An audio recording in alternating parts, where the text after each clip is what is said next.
La primera lección de este curso de control de procesos industriales está dedicado al modelado y simulación de sistemas. El modelado es una técnica que se utiliza de manera genérica en ingeniería y muchas otras ciencias, porque consiste básicamente en encontrar una representación o algún tipo de descripción del sistema que permita emular e inferir sus propiedades sin necesidad de utilizar el sistema en sí mismo. Existen muchos tipos de simulación dentro de modelado, dentro de la ingeniería, como el modelado a escala, por ejemplo, pero nosotros en esta asignatura nos vamos a centrar en la descripción matemática de un sistema dinámico, es decir, mediante ecuaciones, que es, digamos, lo que se suele utilizar en el campo del control. Por lo tanto, el objetivo del modelado es obtener un conjunto de ecuaciones que definan el comportamiento dinámico del sistema. Normalmente, antes de cometer la tarea del modelado, se requieren realizar una serie de pasos previos. Lo primero es que en la ingeniería de procesos generalmente los sistemas que se quieren modelar suelen ser sistemas muy complejos. Entonces resulta muy conveniente dividir el problema en subproblemas de menor tamaño para poder modelar cada uno de estos subsistemas con mayor facilidad y luego, una vez que tiene el modelo de cada subsistema, pues completar así el modelo del sistema en su conjunto, estableciendo pues las reglas de interrelación entre los mismos. Esto es muy habitual y normalmente esto requiere un conocimiento previo del sistema para poder realizar esta descomposición. En la fase del modelado, precisamente, no solamente la caracterización de los subsistemas, sino en sí mismo lo que es la derivación del modelo es algo que se suele hacer en cooperación con el departamento de ingeniería dedicado al modelado, que son propiamente los ingenieros de proceso. Los ingenieros de proceso son los que realmente conocen mejor el proceso que se quiere analizar, porque son los responsables de su mantenimiento, probablemente de su diseño y de su estudio. Por lo tanto, a la hora de derivar un modelo de un sistema de este tipo, es importante que sea un trabajo coordinado entre los mismos.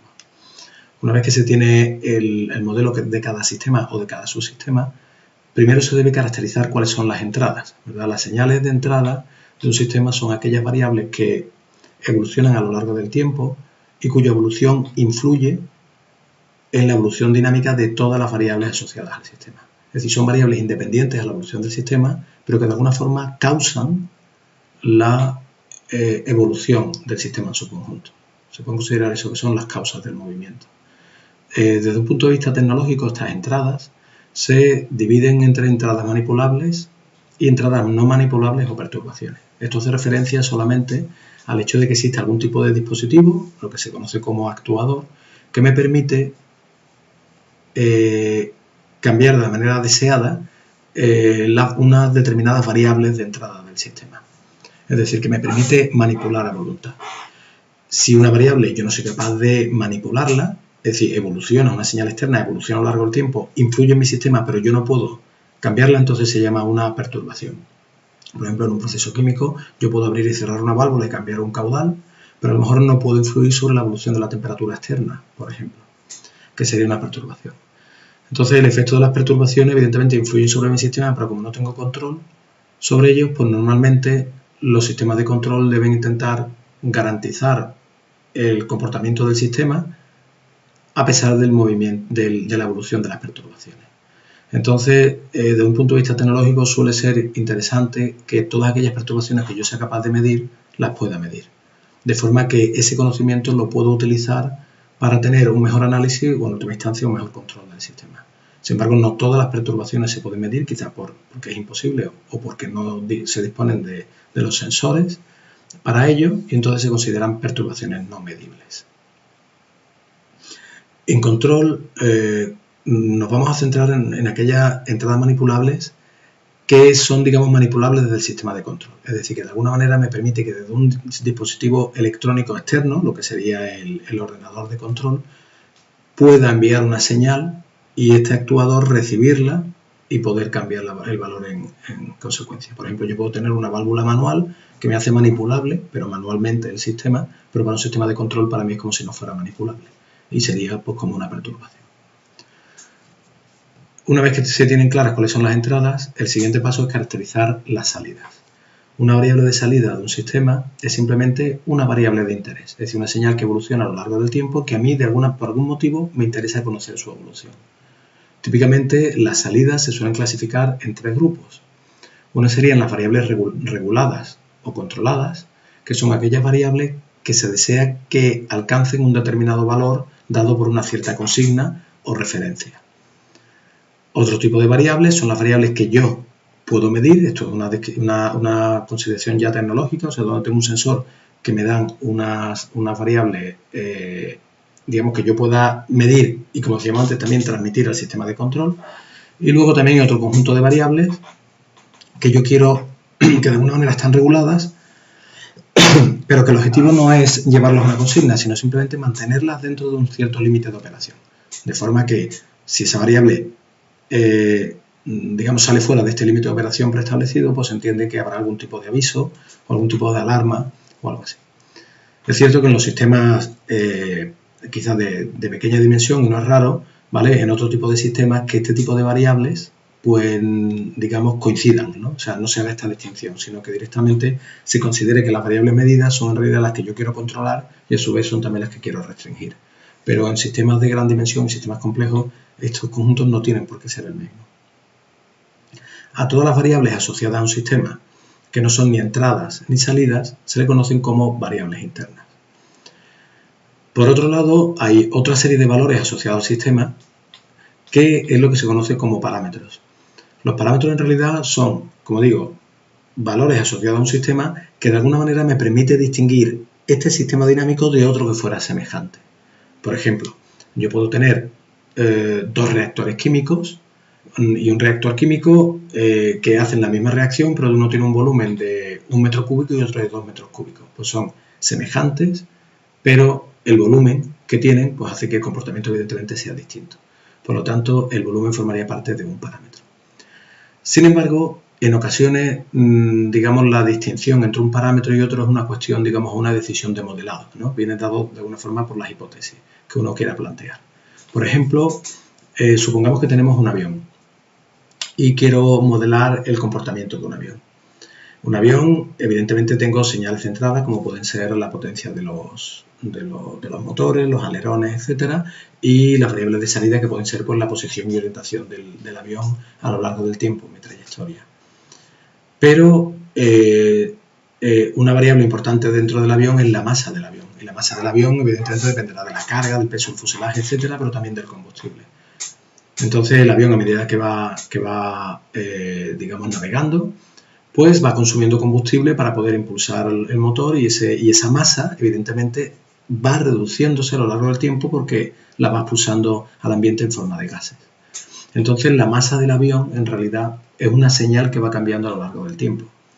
Sin embargo, si a mí, por ejemplo, me interesa ver cuál es la evolución del avión en una determinada trayectoria y durante ese tiempo, ese periodo de tiempo, la masa, o sea, el combustible que se ha gastado es pequeño, entonces puedo asumir, o no es digamos, descabellado asumir que la masa va a permanecer constante.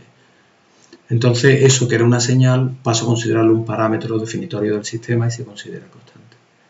Esto ocurre con mucha frecuencia, valores, señales, digamos, asignadas o asociadas a un sistema, que por las condiciones de operación se asumen que son constantes, aunque en realidad a lo mejor no lo sean, y entonces pasa a formar parte del conjunto de parámetros, ¿no? Hay otras cuestiones que es imposible, por ejemplo, el volumen del reactor, pues eso no puede cambiar a lo largo del tiempo y claramente es un parámetro.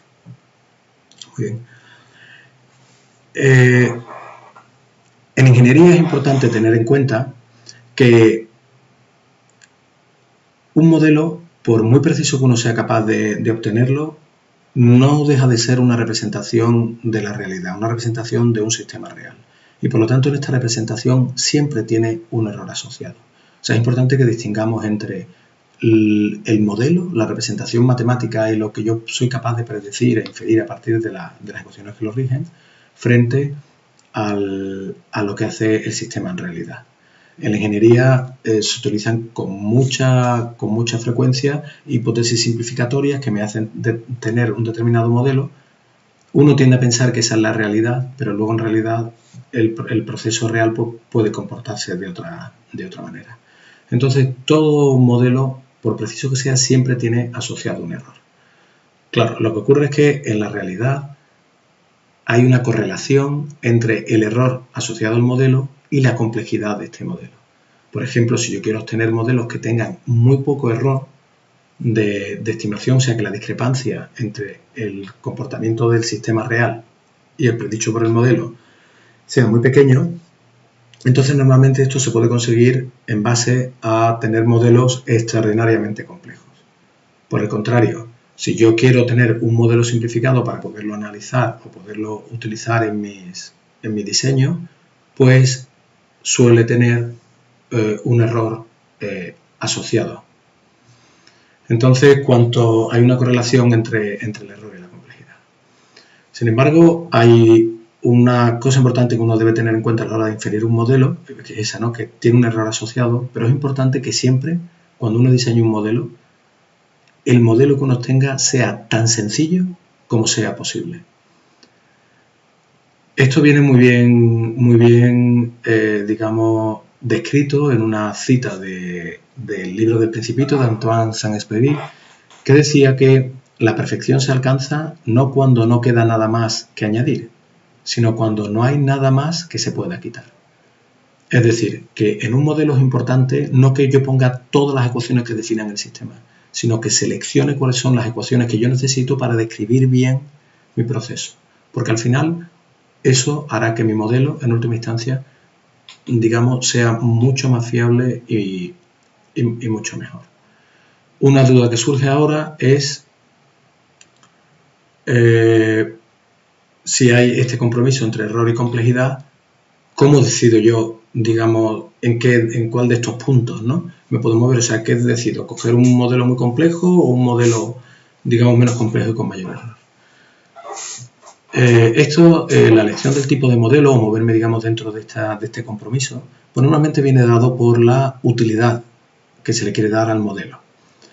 Por ejemplo, en ingeniería, cuando el modelo se dedica al análisis o al diseño, en realidad a mí no es tan importante que el modelo me dé con una precisión grande la evolución dinámica del sistema, cuál es el valor, por ejemplo, de una temperatura en un determinado instante con mucha precisión, sino lo que es realmente importante es que el modelo describa de alguna forma la dinámica del sistema, o sea, las características principales. Entonces, como el error no es tan crítico, me puedo mover en un tipo de modelos que no sean tan complejos, lo cual hace factible que pueda desarrollar, que pueda utilizar, digamos, herramientas matemáticas para poderlo analizar, porque si fuera demasiado complejo, probablemente sería completamente imposible abordar su análisis.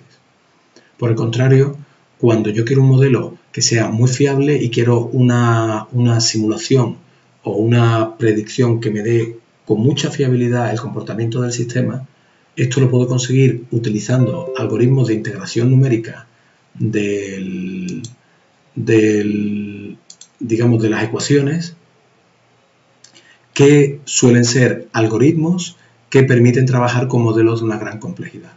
Por lo tanto, la utilidad de alguna manera, digamos, se engarza bien con este compromiso entre complejidad y error. Es decir, cuando necesito modelos que sean suficientemente sencillos, en realidad lo que yo quiero son modelos que describan simplemente el comportamiento del sistema y por lo tanto puedo permitirme modelos con mayor error. Y cuando quiero gran precisión, entonces puedo permitirme utilizar digamos, modelos más complejos porque los algoritmos son más sencillos. Los algoritmos de integración son más sencillos.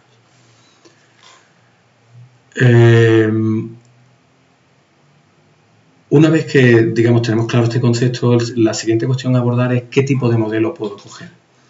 Los modelos se suelen clasificar, digamos, en dos casos extremos, que son lo que se llaman como modelos de caja negra y modelos de caja blanca. Un modelo de caja blanca o modelo paramétrico o de primeros principios son aquellos modelos en los cuales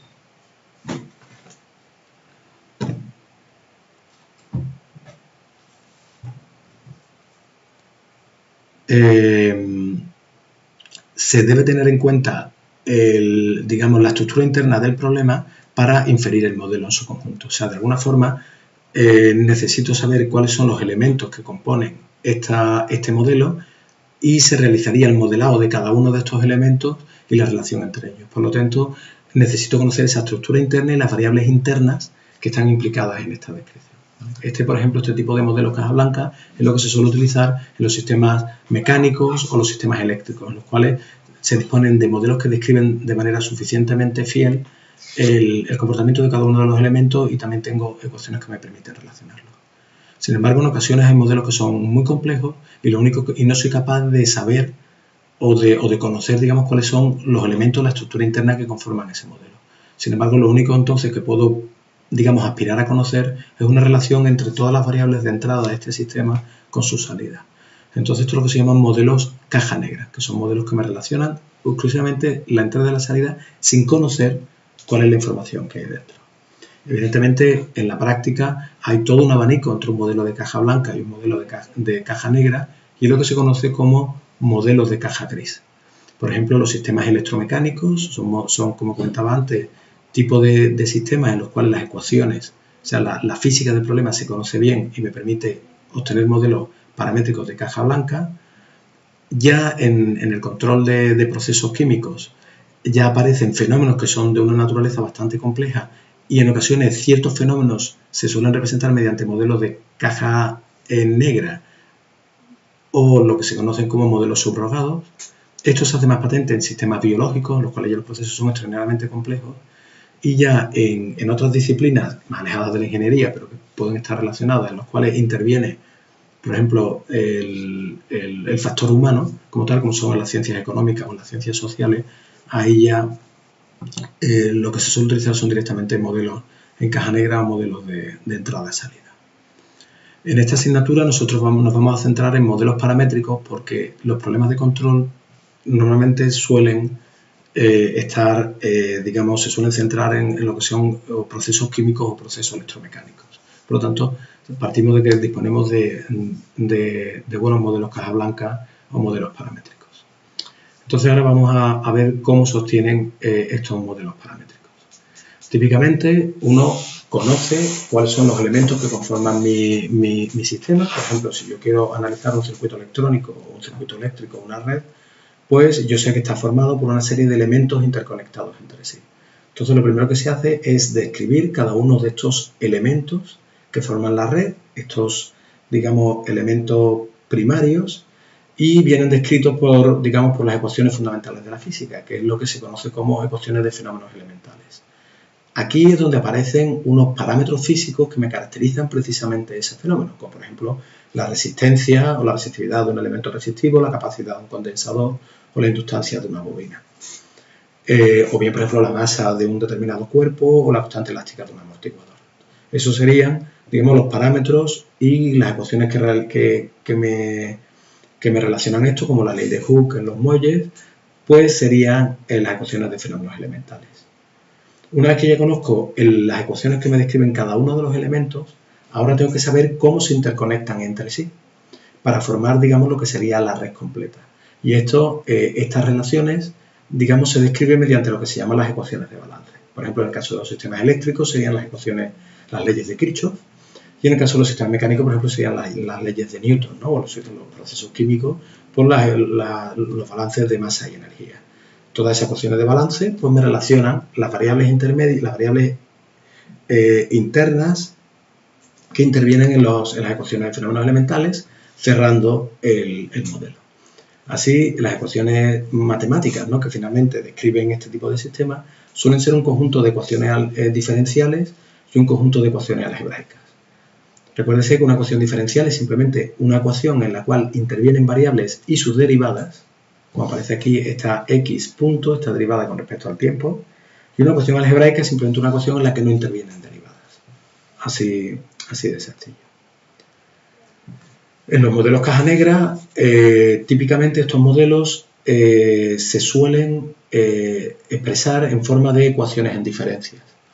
Estas ecuaciones en diferencias suelen ser así porque suelen, digamos, inferirse a partir de datos discretos o datos muestreados a partir de, digamos, las señales temporales o, por ejemplo, de valores muestreados de algún tipo de población o algo. Entonces, al final yo tengo una secuencia de valores discretos y quiero encontrar una relación entre la secuencia de valores de entrada y las secuencias, ¿no?, de valores de salida. Entonces, bueno, en este tipo de modelos se hace la distinción, como es habitual, entre modelos lineales y no lineales.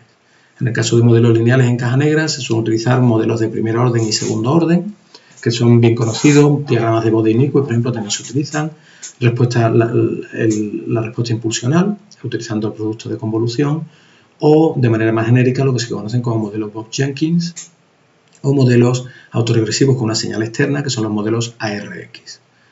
En el caso de modelos no lineales, es evidentemente muchísimo más complejo, pero se suelen utilizar una familia, digamos, determinadas familias de modelos, ¿no? Aquí, entre ellos, pues comento, por ejemplo, los modelos de Hammerstein-Wiener, que son simplemente modelos lineales en los cuales tanto las entradas y las salidas están afectadas por un cierto mapa estático no lineal. De forma que la entrada del sistema se modificaría por una cierta no linealidad. La salida de este término no lineal entraría en un sistema dinámico, que es lo que le confiere el carácter dinámico, y la salida de este sistema lineal a través de otra no linealidad me mapearía mi salida. Esto es una cierta representación sencilla de una no linealidad. Otro tipo de modelos son las series de Volterra, que son una generalización, digamos, del producto de convolución, en los cuales es como si, por decirlo de alguna forma, aparecieran las salidas, se podría poner como, digamos, la superposición de una especie de producto de convolución, no solamente con las señales de entrada, sino también con las señales, digamos, de entrada afectadas por una cierta no linealidad, por ejemplo, la señal al cuadrado, al cubo, o como algún otro tipo de función. Tipo de modelos no lineales más genéricos serían los modelos autorregresivos, pero no lineales, en los cuales se establece una relación entre la entrada y la salida, pero simplemente no lineal. Aquí estos se suelen describir mediante redes neuronales, sistemas borrosos o algún tipo de modelos de inferencia. En la siguiente lección dedicada a la identificación de sistemas, entraremos quizás en más detalle sobre este tipo de modelos caja negra. Una vez que uno dispone de un modelo paramétrico, que al final, bueno, como comentaba, viene descrito por un conjunto de ecuaciones algebraicos diferenciales, una de las utilidades que se quiere hacer del sistema es, como hemos comentado, el análisis o la simulación. El análisis, como es habitual en ingeniería y habéis visto a lo largo de toda la carrera, la manera más sencilla y que obtiene buenos resultados para realizar el análisis de un sistema dinámico no lineal en general, pues es la linealización del sistema, una aproximación local mediante la linealización y analizar ya entonces un sistema lineal con toda la matemática, con toda la teoría matemática que tiene desarrollada, que existe y que vosotros pues ya conocéis sobradamente. Otra utilidad es la simulación, que es un poco el objetivo de este tema, y eso se suele hacer pues en lo que se conoce como un simulador. Al fin y al cabo, un simulador no es más que un dispositivo físico o una aplicación cuyo objetivo es, digamos, que a partir de unas determinadas entradas pues poder inferir cuáles son las salidas asociadas a esta situación. Es decir, poder determinar el comportamiento dinámico del sistema en una determinada situación. Entonces, para eso, evidentemente, para hacer este simulador, necesito primero disponer del modelo y de los parámetros que definen este modelo. Necesito también conocer en qué condiciones iniciales parte el sistema y también cuáles son las entradas que se van a aplicar sobre este sistema. Ya sean las entradas manipulables o sean las perturbaciones, todas las entradas se deben conocer a priori en el simulador. Y entonces el simulador, a partir de esta situación, a partir de esta información, será capaz de inferir cuáles son las salidas, es decir, cuál es la evolución temporal de aquellas variables que a mí me resultan de interés. Para ilustrar esto vamos a ver, por ejemplo, un simulador que probablemente todos conozcáis o hayáis visto, que es un simulador de vuelo. En un simulador de vuelo, pues normalmente cuando uno coge una aplicación de este tipo, lo primero que tiene que hacer es decir cuál es el avión que quiere simular. Entonces yo lo mismo ahí puedo coger un avión de tipo caza, por ejemplo, o a lo mejor una avioneta o un avión comercial. En este caso lo que estoy haciendo en realidad es seleccionar el sistema y por lo tanto sus modelos con sus parámetros físicos. De manera que estoy proveyendo al simulador en ese momento del modelo. Otro elemento que debo indicar son las condiciones iniciales de las que quiero partir. Es decir, primero, en qué parte de la geografía me encuentro. Por ejemplo, si yo digo que voy a estar en el aeropuerto de Sevilla, pues estoy ya dando unas condiciones, ¿vale? Y si estoy en la pista de vuelo, pues también estoy diciendo unas condiciones iniciales. Por ejemplo, voy a partir en reposo en una pista orientada al norte, por ejemplo. El dar la latitud también me permitirá conocer pues, cuáles son, digamos, otras variables importantes como las condiciones atmosféricas que haya en ese punto, ¿no? Entonces, también podría decir que no, que a lo mejor estoy en unas condiciones de vuelo a 3.000 metros de altura y se lo tendría que indicar el simulador, que son las condiciones iniciales del vuelo. Y una vez que ya indico esto, ya estaría en disposición de empezar a simular. En realidad, el simulador necesita mucha más información. Por un lado, necesita saber en cada momento cuál es la potencia que voy a dar a los motores, cuáles son las posiciones de los flaps, de los alerones, etc. Eso normalmente o se le ponen unos valores fijos o lo puedo yo, digamos, modificar con el teclado, con algún joystick, pero él va a ir reaccionando a estos valores que yo le estoy dando, pero también necesito proveer todas las perturbaciones a las que está sujeto el sistema. Por ejemplo, cuáles son las condiciones atmosféricas en las que me encuentro, que eso se lo he dicho también de alguna manera con la latitud y la longitud en la que me voy a encontrar, pero también irán cambiando con la altura y probablemente también con las condiciones de la atmósfera. A lo mejor le puedo decir si estoy en invierno, en verano, o hay viento, o estoy en condiciones de tormenta o una atmósfera en reposo. Evidentemente, las perturbaciones yo no se las digo al sistema, las condiciones atmosféricas, sino que en realidad el simulador incorpora un modelo dinámico de la atmósfera o bien toma estos valores de una cierta base de datos. Esto en cualquier proceso, en cualquier simulador ocurre esto, las perturbaciones. Yo para hacer una simulación tengo que hacer algún tipo de modelo, algún tipo de hipótesis, sobre el modelo de estas perturbaciones porque las tengo que incorporar en la simulación. Puedo cogerla de una base de datos, asumir que son constantes, puedo hacer un estudio previo y hacer yo una especie de, digamos, de modelo generador de señales, pero las necesito para poder simular. Claro, cuanto más fiable sean el modelo, más fiables sean las perturbaciones y las condiciones iniciales, pues más fiables o más representativas serán las salidas que yo voy a obtener. Estas salidas, las variables de interés, por ejemplo, en un avión, pues serían a lo mejor la posición y la orientación, la altura de vuelo, etc. Esto me lo puedo dar el simulador de una manera más prosaica, es decir, dándome, por ejemplo, una señal, digamos una lista de los valores temporales de estas variables en cada instante, o bien me lo puede presentar de una manera pues más adecuada mediante algunas representaciones gráficas, con un tipo de trazado, de tipo, digamos, evolución temporal de la señal, o bien, como suelen hacer los simuladores de vuelo en realidad, es con una recreación en un entorno, digamos, más realista del movimiento de la aeronave. Y lo puedo enseñar con una cámara externa, una cámara interna del piloto, de muchas formas, pero en realidad es simplemente una manera de mostrar la información de salida del simulador. Una vez que ya sabemos cuáles, digamos, las tareas del simulador, el siguiente, digamos, aspecto a tratar es cómo, digamos, qué se necesita para poder implementar, para poder realizar un simulador. Entonces, para ello, lo primero que vamos a establecer son, digamos, la estructura que tienen, digamos, las ecuaciones matemáticas que se suelen inferir en los modelos paramétricos.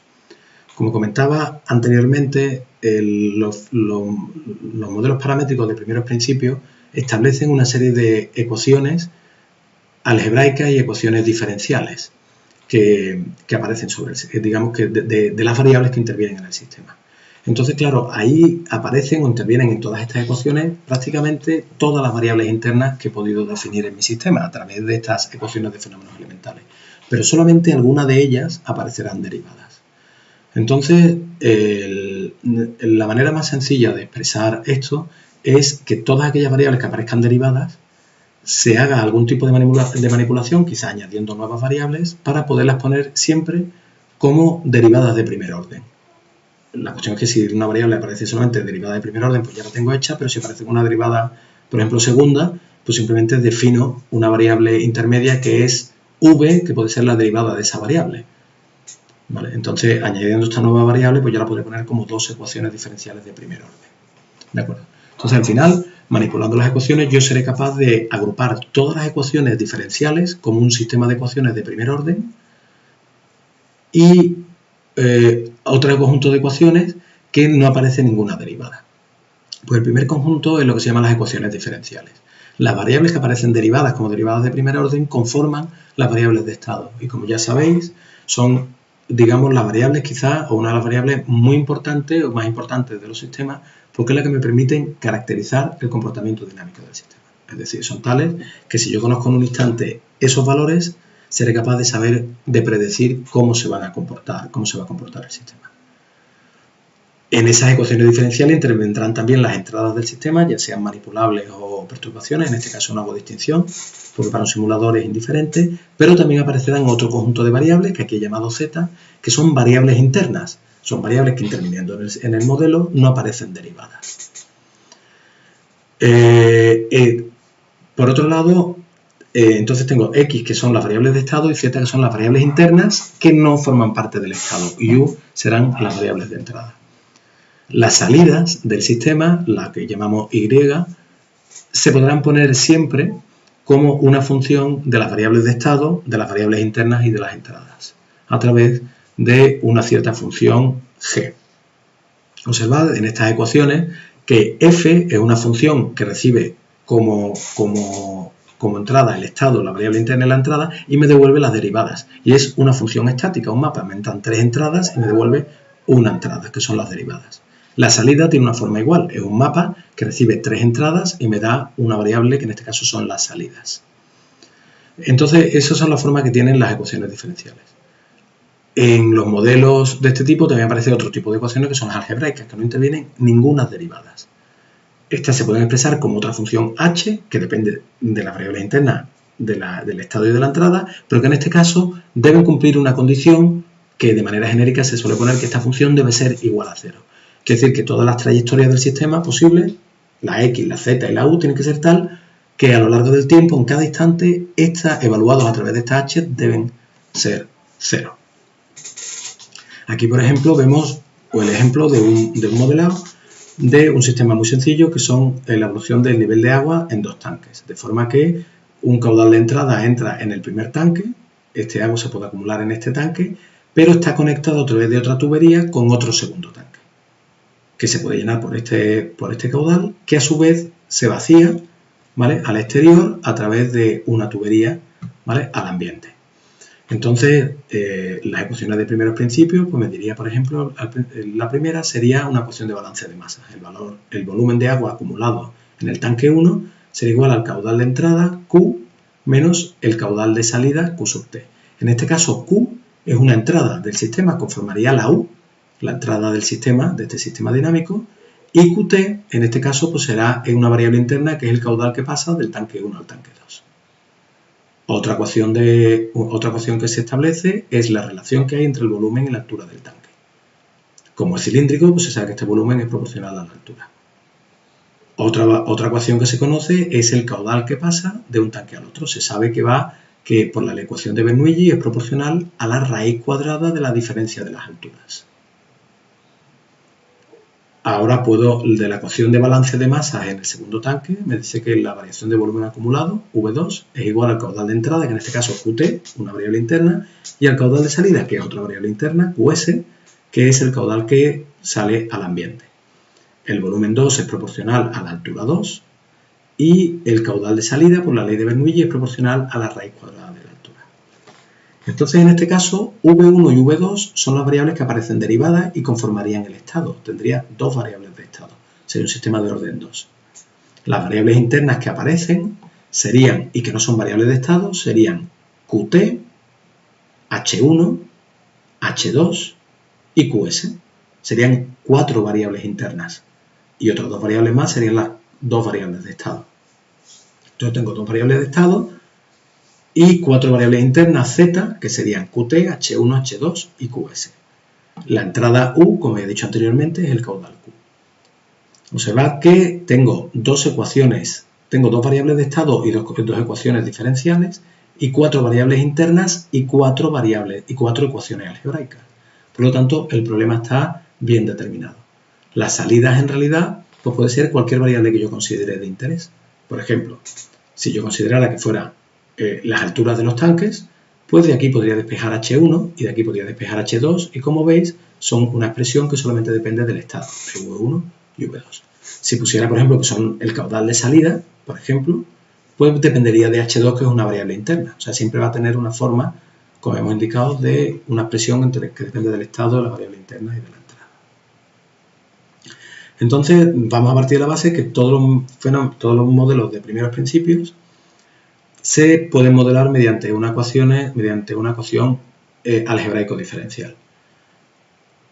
Aquí tengo que indicar que este tipo de modelos son los que se suelen utilizar en los modelos de fenómenos elementales, pero también hay otro tipo de modelos que a lo mejor no se pueden expresar de este tipo, de esta forma, ¿vale? Como son, por ejemplo, los modelos de parámetros distribuidos. ¿De acuerdo? Aquí estoy asumiendo que son modelos, digamos, de fenómenos puntuales, y se pueden expresar de esta manera. Pero explicar modelos de parámetros distribuidos está completamente, digamos, fuera del ámbito de esta asignatura. En ese caso, las ecuaciones serían semejantes, pero en vez de tener ecuaciones diferenciales, pues tendría ecuaciones en derivadas parciales, pero tendría una estructura semejante. Entonces, una vez que ya tengo la estructura del modelo, ya podemos acometer el problema que queremos estudiar, que es el problema de la simulación. En realidad, la simulación simplemente es determinar un algoritmo, un procedimiento, un método numérico que me permite realizar la integración de las ecuaciones algebraicos diferenciales de mi sistema. Entonces, estos métodos típicamente parten de la base que las señales temporales, digamos, no me va a dar una función del tiempo, sino que me va a dar los valores que toman estas señales en unos determinados instantes de tiempo concretos, de forma que ahora ya no tengo funciones temporales, sino señales temporales, es decir, una colección de variables, de valores discretos, de forma que el tiempo se discretiza en T0, T1, T2 y cada una de las variables pues, tendrá asociado un valor que será el valor correspondiente al tiempo que he discretizado. Así, el procedimiento de la simulación será que, conocido el estado dinámico del sistema y la entrada en un instante determinado, pues lo primero que necesitaré será un procedimiento para poder calcular las variables internas a partir de la resolución de las ecuaciones algebraicas, y una vez que ya conozco las variables internas, pues ya podré conocer el valor de las derivadas, y a partir del valor de las derivadas, o sea, de las ecuaciones diferenciales, pues ya seré capaz de integrarlas y podré obtener el estado siguiente. Observad que una vez que yo tengo el estado siguiente, en la siguiente iteración, en el siguiente instante, ya estaré en disposición de hacer una nueva iteración, porque esa es la información que yo simplemente necesito. La salida en cada instante la podré calcular en el momento que tenga las variables internas, porque en general será una función del estado de la variable interna y de la entrada. Entonces vamos a ver ahora los dos pasos, los dos procedimientos que necesito para completar la simulación. El primero es la resolución de las ecuaciones algebraicas. Es decir, cómo, conocido en un instante el estado y la entrada, calcular las variables z, despejarlas de las variables de las ecuaciones algebraicas. El método que, digamos, siempre se suele utilizar, ¿vale? En general esto, bueno, es un procedimiento complicado porque tengo una serie de ecuaciones algebraicas, en general no lineales. Sin embargo, se suelen utilizar métodos que exploten de alguna forma la estructura que tiene el sistema.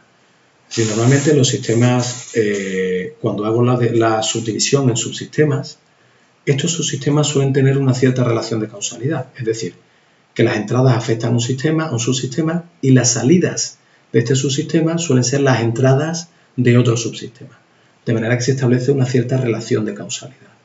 Eso en la práctica quiere decir que las ecuaciones de un sistema dependen solamente de, un cierto conjunto de entradas, pero no de todas. Es decir, que el acoplamiento tiene un acoplamiento de alguna manera parcial con algunos de ellos. Esto visto de un punto de vista matemático quiere decir que todas las ecuaciones suelen tener una cierta estructura triangular que puedo explotar. Entonces, esto se hace con un procedimiento muy sencillo. Yo parto de un conjunto de variables conocidas en las cuales incorporo, de variables conocidas en cada instante, o sea, es un procedimiento iterativo, y defino un conjunto de variables conocidas que inicialmente solamente están conformados por aquellas variables que forman el estado y las entradas, porque son las que yo inicialmente conozco.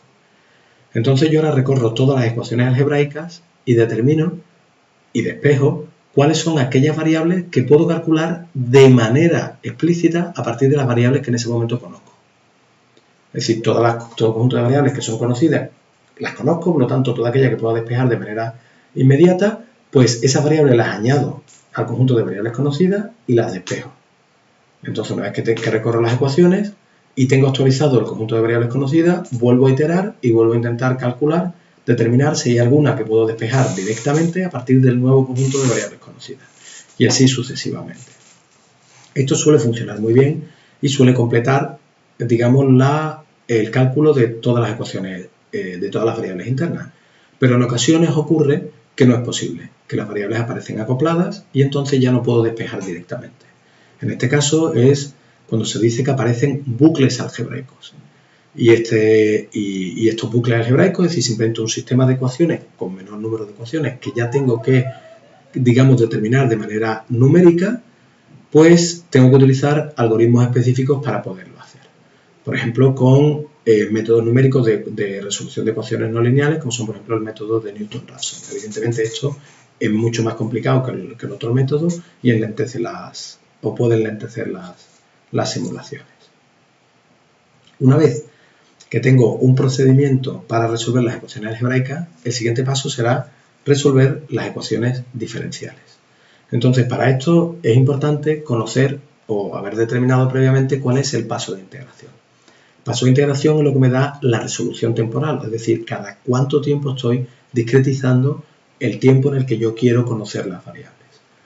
Esto es quizás el parámetro más importante en todo método de integración y se debe elegir de manera adecuada. Una mala elección del paso de integración puede hacer que el resultado del simulador pues no sea adecuado y me dé mucho error. Es decir, que el resultado de la simulación discrepe mucho de lo que luego el sistema haga en realidad.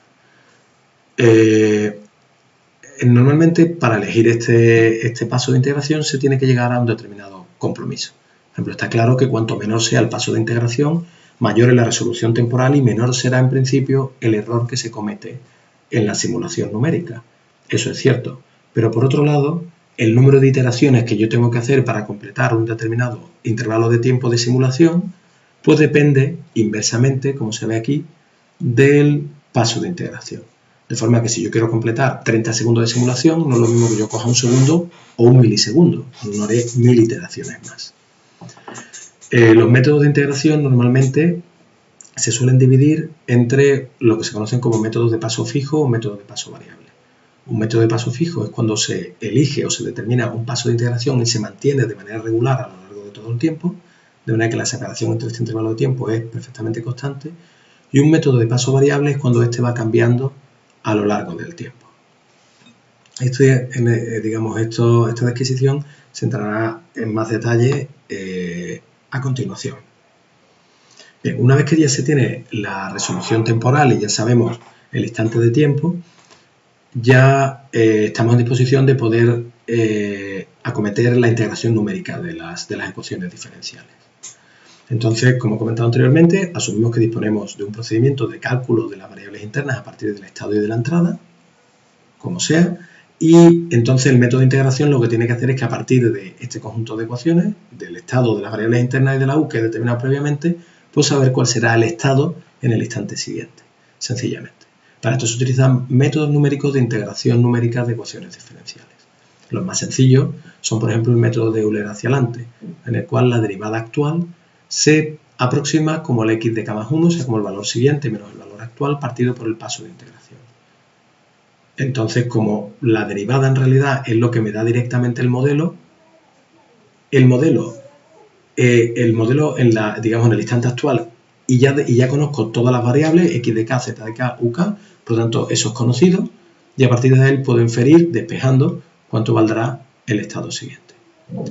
Hay otro método de Euler que se llama el método de Euler hacia atrás, en el cual la derivada siguiente en t de k más 1 se calcula como el x de k más 1 menos x de k partido por h de k más 1.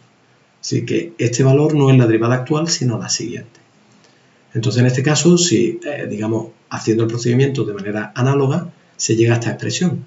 Pero daos cuenta que ahora ya no puedo despejar directamente x de k más 1, sino que x de k más 1 también interviene en la evaluación del modelo. De manera que esto ya, no es una fórmula que me dé el estado, sino es una ecuación que tiene que cumplir el estado siguiente. Entonces habría que resolver este conjunto de ecuaciones algebraicas con algún método y calcular el estado. Esto aparentemente, y de hecho lo es, numéricamente es mucho más complejo que el anterior. Sin embargo, en determinadas situaciones es mucho más recomendable. Estos métodos se utilizan, por ejemplo, en modelos que están mal condicionados numéricamente, ¿vale? Por ejemplo, este mal condicionamiento numérico suele venir derivado en la práctica cuando yo quiero integrar numéricamente sistemas dinámicos que tienen, digamos, en el cual aparecen subsistemas con distintas escalas de tiempo. Por ejemplo, si yo quiero un sistema electromecánico en el cual toda la parte electrónica evoluciona a lo mejor en milisegundos o microsegundos, pero la parte mecánica evoluciona en segundos o incluso minutos. Entonces, estas diferencias de dinámicas hacen que sea muy difícil la integración numérica. Por lo tanto, digamos, si yo utilizara un método de Euler, por ejemplo, hacia adelante, tendría que elegir un paso de integración adecuado. Entonces, ¿cuál cojo? El que viene dado por la dinámica lenta de la parte mecánica, que puede ser, por ejemplo, de un segundo, o la de la parte electrónica que evoluciona en milisegundos. Pues si cogiera el de milisegundos, pues entonces tendría que hacer muchísimas iteraciones para completar a lo mejor toda la simulación que necesito, teniendo en cuenta que a lo mejor quiero un minuto de simulación del sistema mecánico. Sin embargo, si cogiera el tiempo característico, o sea, el paso de integración por el tiempo característico de la parte lenta, de la parte mecánica, entonces podría ser que digamos, la integración de la parte electrónica fuera muy mala y los resultados que obtuvieran pues no fueran nada precisos. Entonces, este tipo de problemas se resuelven muy bien con un método de Euler hacia atrás. Esto, por ejemplo, en este tipo de condicionamiento numérico por diferentes escalas de tiempo, en inglés lo que se conoce como stiffness, y estos modelos de tipo stiff, por ejemplo, MATLAB los distingue de los otros métodos poniéndole, por ejemplo, una S al final del método. Por ejemplo, yo puedo utilizar un método de orden 1 o de orden 2, por ejemplo, tiene un O de 2, 3, y este O de 2, 3, que es la función que en MATLAB me hace un método de integración de orden 2, pues se llama O de 2, 3 el normal, el que sería hacia adelante, y el que sería hacia atrás, que resuelve el problema algebraico, le llaman S de stiffness, y funciona fundamentalmente bien cuando tenemos esa diferencia de escalas de tiempo. Estos métodos de Euler, al ser métodos de aproximación de orden 1, el error que se comete de integración, es decir, la discrepancia esperada entre el modelo real y o sea, entre la integración numérica exacta y la integración exacta y la integración numérica, es del orden del paso de integración de H. Estos modelos, estas técnicas de simulación también se pueden utilizar con técnicas de mayor orden, que lo que me permite es obtener, digamos, el paso utilizando fundamentalmente estimaciones de las derivadas con mayor número de puntos intermedios. Los que se suelen utilizar más son los métodos de Runge-Kutta. Entonces, se llama un método de Runge-Kutta de orden n cuando utilizo n puntos intermedios para determinar las pendientes. Así, por ejemplo, yo lo que haría, o un método de Runge-Kutta, lo que se debe hacer es que a partir del estado actual y de la información, por ejemplo, en la iteración iésima, se hace un método iterativo para ir desde igual a 1 hasta n. Entonces, calculo un punto intermedio que viene dado por el estado actual y la información que he calculado hasta la iteración anterior. Un tiempo, también, digamos, intermedio, este t sub i. Y ahora lo primero que tengo que hacer es calcular las variables internas correspondientes a este estado intermedio. Estas serían las variables internas intermedias. Y una vez que ya tengo estas variables, pues ya puedo determinar cuánto vale la pendiente en ese punto intermedio. Entonces así calcularía las n pendientes de los puntos intermedios y ahora el estado siguiente vendrá dado como el estado actual por el paso de integración más una combinación lineal de esas pendientes intermedias que he utilizado. Este método de Runge-Kutta me da un error de estimación del orden del paso de integración elevado a n. Por ejemplo, si tengo un Runge-Kutta de orden 4, que es el más habitual, pues será de h a la cuarta. Evidentemente, esto para un mismo error de integración frente a un Euler, por ejemplo, si yo tengo un error de integración, por poner una idea, de 0,1, a lo mejor en Euler tendría que utilizar un paso de integración del orden del 0,1, pero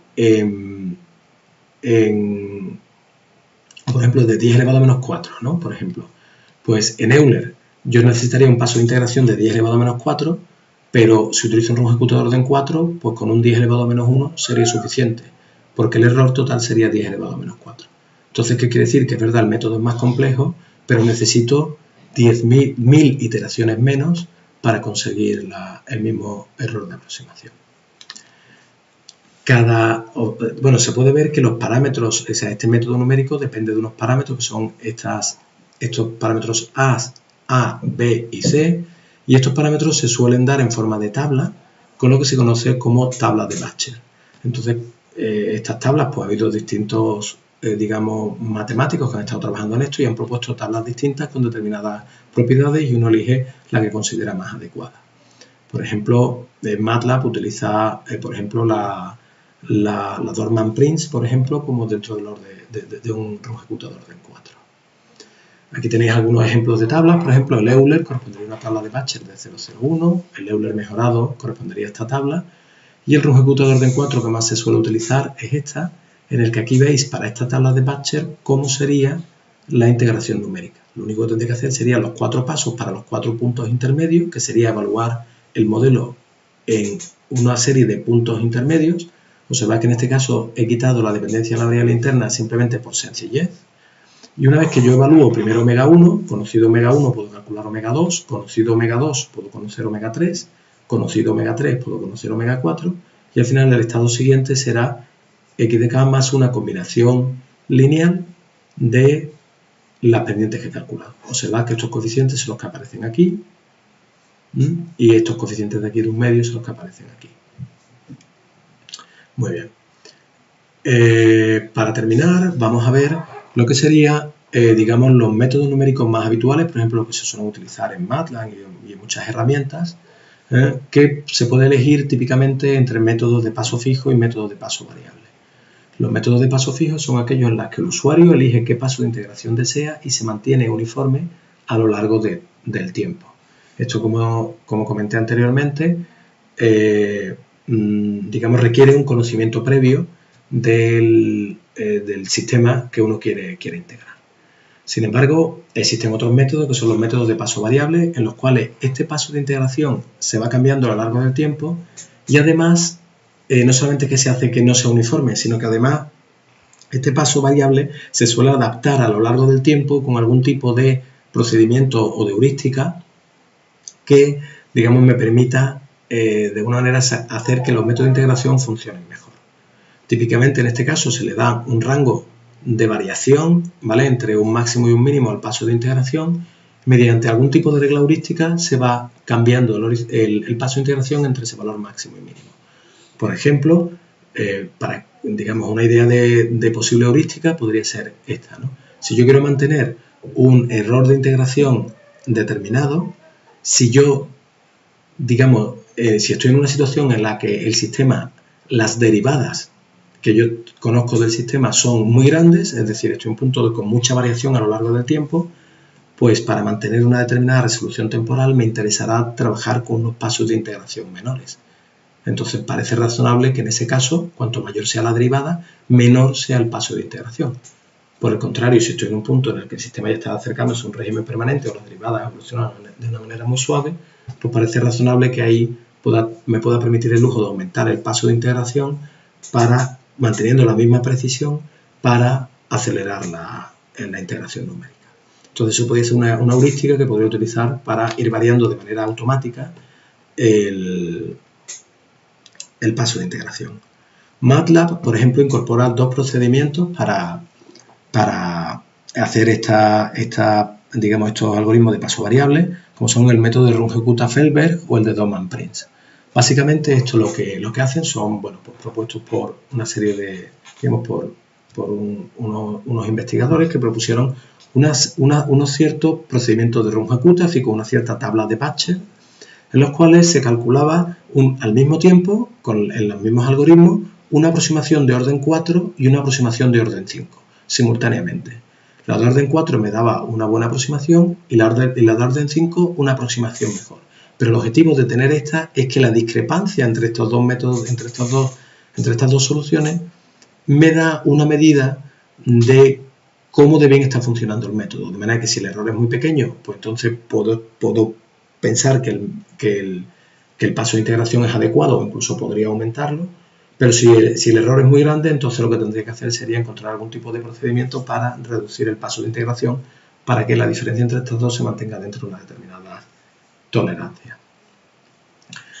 Muy bien, pues con esto termina la primera lección y en clase haremos algunos problemas para poner, digamos, en práctica estos métodos de integración y estos conceptos que hemos explicado en esta lección.